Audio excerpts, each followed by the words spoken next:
Axolotls, also known as the Mexican walking fish, are a neotenic salamander. Although they're known as a walking fish, axolotls are actually amphibians. They were first discovered in lakes underlying Mexico City. Axolotls are not like the average amphibian because most amphibians undergo metamorphosis where they develop lungs and take to land.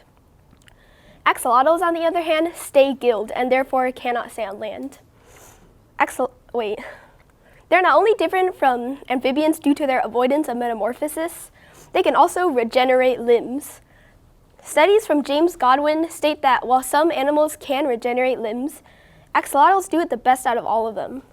This trait is so popular in the science community that they often take axolotls and do experiments on them to see how humans can adopt this ability. Now, axolotls have many traits that make them unique and interesting. However, arguably, the most important trait is that they're adorable.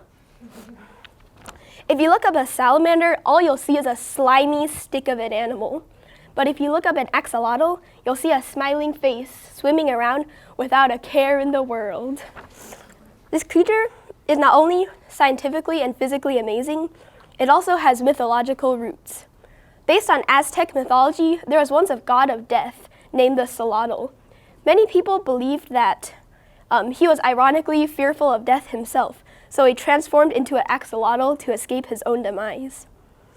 Hopefully by now, I've convinced you that the axolotl is amazing in many, many ways, be it their scientific impossibilities, their positive faces, or their mythological roots. I wish this was the only reason I brought up this obscure animal, but I'm sorry to say that the axolotl is critically endangered.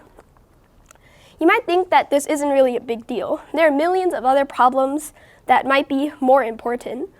And it's true that there are other problems on Earth, but there are also millions of people who care and are trying to help solve these problems. I personally feel like not enough people care about this issue.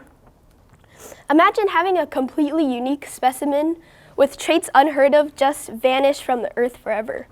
Sure, there could be some lookalikes, but that exact species will be gone forever. The International Union for Conservation of Nature are the people who make classifications for endangered species. Axolotls are classified as critically endangered, and that's only 2 classifications away from extinct. The only thing saving the axolotl is the classification of extinct in the wild. That means there are at least axolotls still living in their natural habitat. However, according to a study at MIT, there are only 700 to 1,200 axolotls still living in their natural habitat. There is something that you can do to help these creatures survive in these tough times. The WWF, World Wildlife Foundation, is working towards a better future for all endangered species, axolotls included. They're the biggest company trying to find a better life for animals in need. With your donations, we can save not only axolotls, but other animals suffering the same fate as the Mexican amphibians. Don't let the axolotl die and donate to the World Wildlife Foundation to make a change. I don't want any other people like me who found out about axolotls and fell in love with them to find out that they're extinct. Thank you for listening.